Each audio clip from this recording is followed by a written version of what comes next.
Burning. Yeah, that can be acid reflux. You could just have a weakening of the thing there, and then you get acid reflux in there. But it could be a sign of a hernia, a hiatal hernia. When you lie down and you get a lot of acid, you get a lot of reflux. Especially after you've eaten a big meal, and you lie down, you get a lot of reflux. It could be a hiatal hernia. They can test for that quite easily. You put a scope down you. You can put a scope down your throat while you're awake. It's real pleasant. You feed it through your nose, down into your thing, and look around. They can make you drink stuff to, I think, barium, x-rays, and so on. What's the reflux? What does it do with? Reflux? Yeah, just burns your esophagus. Yeah. It goes up to your esophagus because the hydrochloric acid burns your esophagus. Can you feel it? Yeah. Oh, yeah. Yeah. That's why it's called heart burn, because it feels like it's coming from your heart. It feels like it's right here. People mistake it for a heart attack, and vice versa. Hurts, really hurts. And you guys, a lot of you have had it, right? Oh, yeah. Yeah.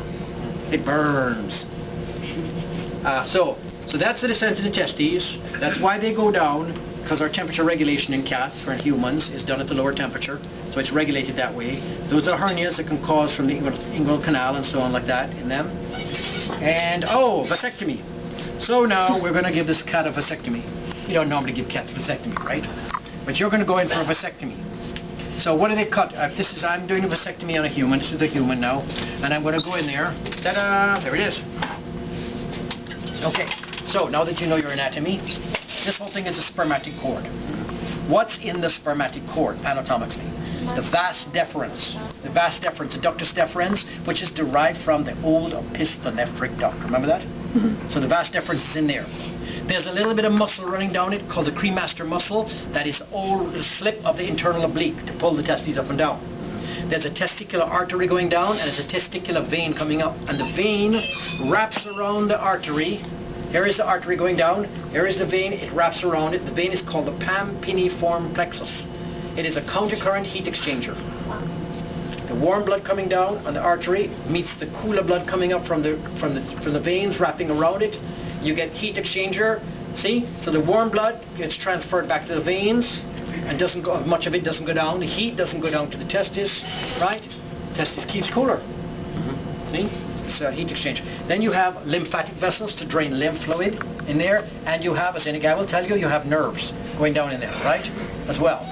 So you got all those things in there, and they're gift wrapped in this spermatic fashion. They're all wrapped in the spermatic fashion. So now you're going to go in for a vasectomy, but this guy never took Componat. Right? This guy or girl doctor never took Componat, didn't do too well in gross anatomy. So what they do is they cut open the scrotum on this side, and they just cut the whole thing. What have they just done? They castrated. You're now in the Vienna Boys Choir. Why? What is else produced by the testis? Hormones. Testosterone. And you've cut the blood supply to it, and you're going to kill it, and the testosterone can't get back, it's going to die, blah, blah, blah, right? So you've now neutered the person. So right, you've neutered them, that's what you do with cats. Right? They just remove the testes from cats. So do eunuchs actually have like no testes, or do they still have? I think they were done both ways, but mostly remove the testes, I think. So you're going to open the spermatic, cut the spermatic fascia, and find the vas deferens, which is like soggy, thin spaghetti. Right? Thin spaghetti. Take it out, cut it, cauterize the ends, and actually remove a small piece of it, and then tie it up. Now, you didn't take anatomy either, so you didn't do too well, right? Between the right and the left testis is the scrotal septum.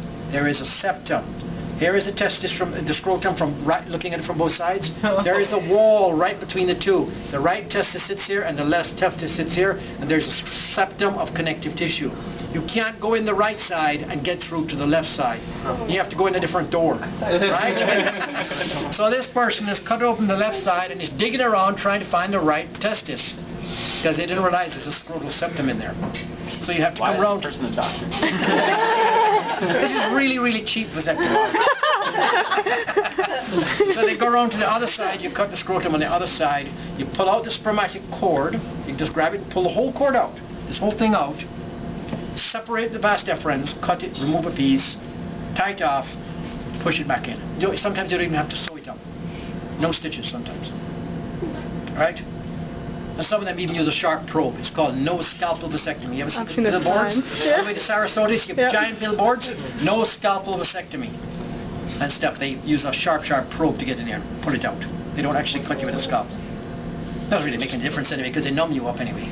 So if you cut a piece out, how do you get it reversed? They have to pull it back down and sew the wet pieces of thin spaghetti together.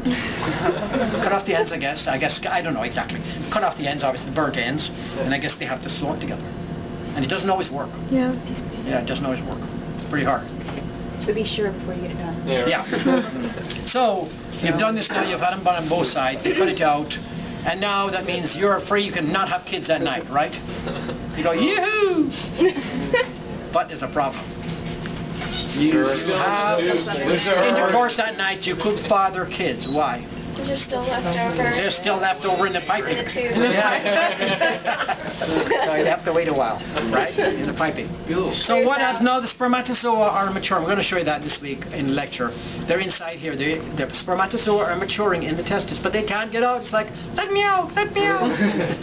Where do they go? They have a little escape valve? No? They just break down. They break down inside the testis or in the beginnings of the they remember the wiggly tube, the seminal vesicle, little 71st tube there, so they break down in there.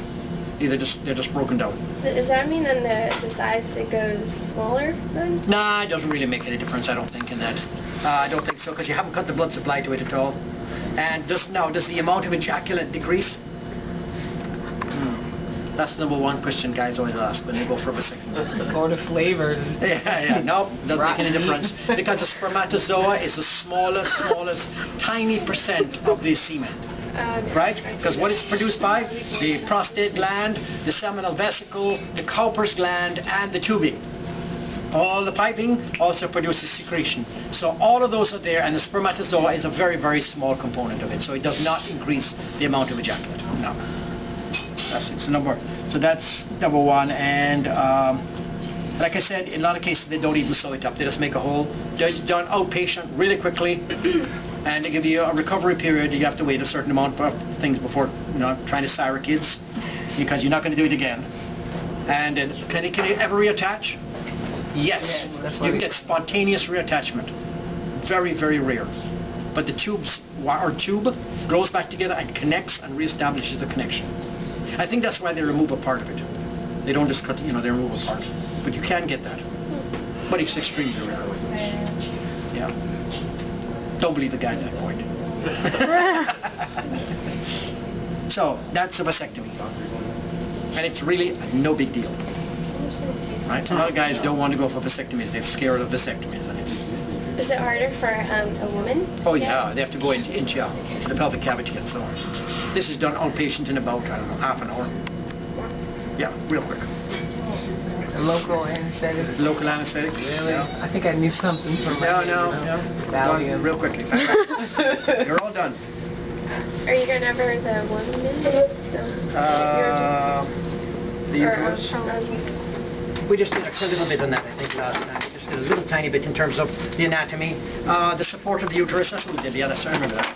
We did the support of the uterus. Here's the uterus here. And there's this big broad ligament. That's what you did in lab, the broad ligament. The broad ligament has 3 parts. You should have known that. You should make sure you understand that. 3 parts of the broad ligament. It's this big broad mesentery that suspends the uterus. So they think that you'd say, oh, okay, the support of the uterus is from this ligament. Actually, no, it doesn't give it much support. What gives the uterus support? See this diaphragm? See this another diaphragm. See? This is the pelvic diaphragm, this muscle here. This is what supports the uterus primarily. Here, this big diaphragm. So, all right, so now, what is a Prolapse? prolapse? Prolapse uterus, yeah, prolapse uterus. So, what is a prolapse uterus?